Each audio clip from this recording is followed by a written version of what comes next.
जब एक गिलहरी ने भगवान राम से शिकायत की।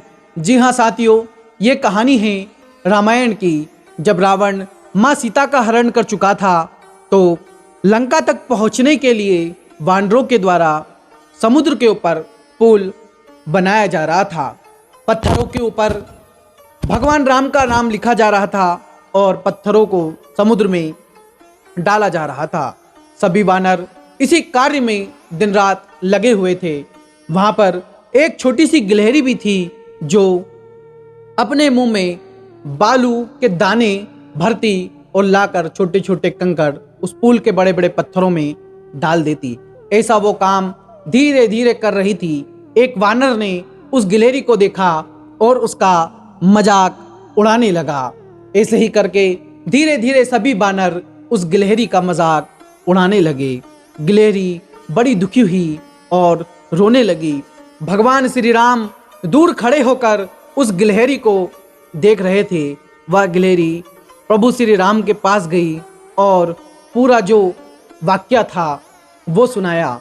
भगवान राम आए और वानरों को बताया कि जो बड़े बड़े पत्थर तुमने समुद्र में डाले हैं उनको जोड़ने का काम ये गिलहरी के द्वारा डाली गई छोटे छोटे बालुओं के द्वारा ही किया गया है। यदि ये गिलहरी वो छोटे छोटे कंकड़ इन पत्थरों के बीच में नहीं डालती तो ये पत्थर एक दूसरे से चिपकते नहीं, ये दूर दूर हो जाते और तुम्हारा कार्य अधूरा रह जाता।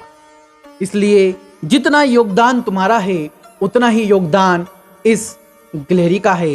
भगवान प्रभु श्री राम ने गिलहरी को बड़े ही प्यार से उठाया और गिलहरी की पीठ के ऊपर उसकी पीठ थपथपाते हुए अपना हाथ फेरा, जिससे कहा जाता है कि जो भगवान श्री राम की उंगलियां थी वो गिलहरी की कोमल पीठ के ऊपर उसकी छाप रह गई। और आज भी जब हम गिलहरी को देखते हैं तो कई लोग हमारे पूर्वज ऐसा बोलते हैं कि जो रेखा है गिलहरी के पीठ पर ये भगवान राम के द्वारा फेरी गई उंगलियां थी जो उन्होंने समुद्र पे राम सेतु बनाते समय गिलहरी के ऊपर फेरी थी। और भगवान श्री राम ने कहा कि कोई भी काम छोटा नहीं होता। इस कहानी से हमें यही शिक्षा मिलती है कि हमेशा अपने काम का सम्मान करना, किसी और के काम का उपहास मत करना। यदि कोई तुम्हारे काम का उपहास करता है, तुम्हारे काम के ऊपर हंसता है, तो प्यारे याद रखना उसकी जग हंसाई से अपना आत्मविश्वास मत खोना।